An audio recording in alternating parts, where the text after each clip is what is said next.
Imagine living your normal life while the air around you is slowly killing you. No smell, no warning, no idea anything is wrong. That's exactly what happened in April 1986 during the Chernobyl disaster. And the worst part, the people in charge knew something was wrong and still didn't tell anyone. Chernobyl wasn't just a nuclear accident. It was a perfect storm of bad design, human error, and a system built to hide its own failures. But what makes this story so disturbing is how long it took for the truth to come out, because the explosion, that was just the beginning. About 3 kilometers from the reactor sat a city called Pripyat. It was young, modern, full of life. Nearly 50,000 people lived there, many of them families. There were schools, parks, even an amusement park that was supposed to open just days after the accident. And almost everyone living there worked at the Chernobyl nuclear power plant. To them, nuclear energy wasn't dangerous, it was progress. On April 25th, 1986, engineers prepared for a routine safety test. The goal was simple. If the plant lost power, could the reactor keep running long enough to safely shut down? It had been tested before, but this time, things didn't go according to plan.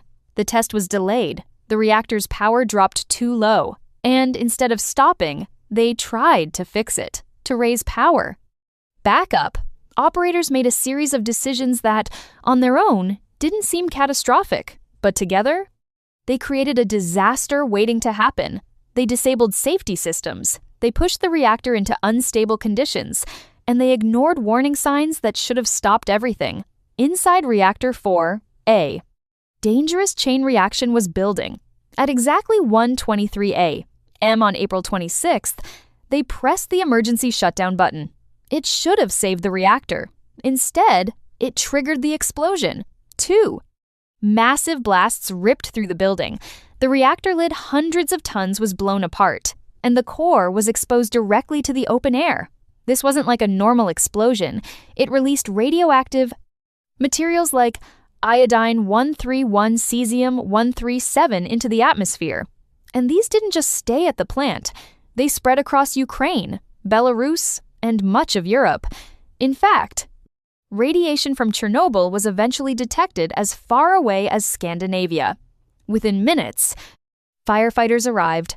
They had no idea what they were dealing with. No radiation suits, no proper equipment, just hoses and courage.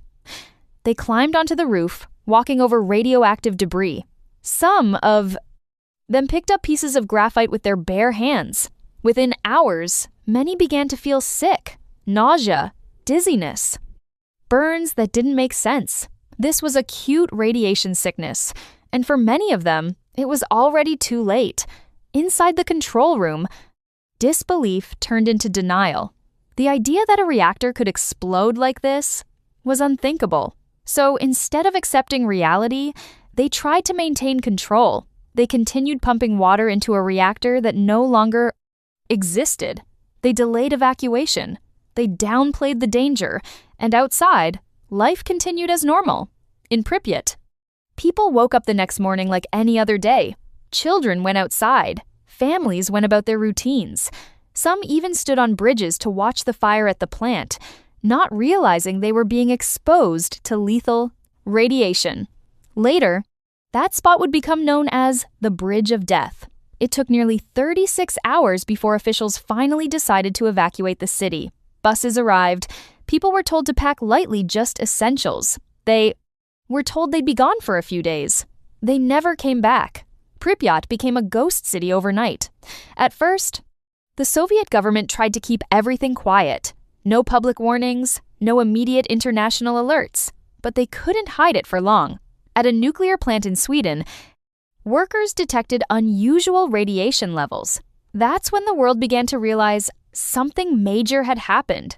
Only then did the Soviet Union admit the truth. Thousands of workers later called liquidators were sent in to contain the disaster. They shoveled radioactive debris. They built a concrete structure over the reactor. Many of them were exposed to extreme radiation levels, and while they helped prevent an even larger catastrophe, the cost was enormous. Radiation doesn't just disappear, it lingers. It affects. Soil, water, and human health cases of thyroid cancer increased dramatically, especially in children. Entire regions became uninhabitable. And even today, parts of the area remain unsafe. Around the plant, a 30-kilometer exclusion zone was created. It still exists today. Inside it, nature has taken over. Buildings are crumbling.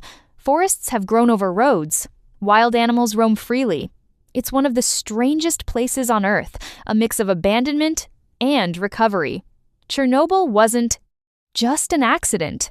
It was the result of deeper problems. A flawed reactor design, lack of safety culture, and a system that prioritized secrecy over truth. If any one of those had been different, this might not have happened.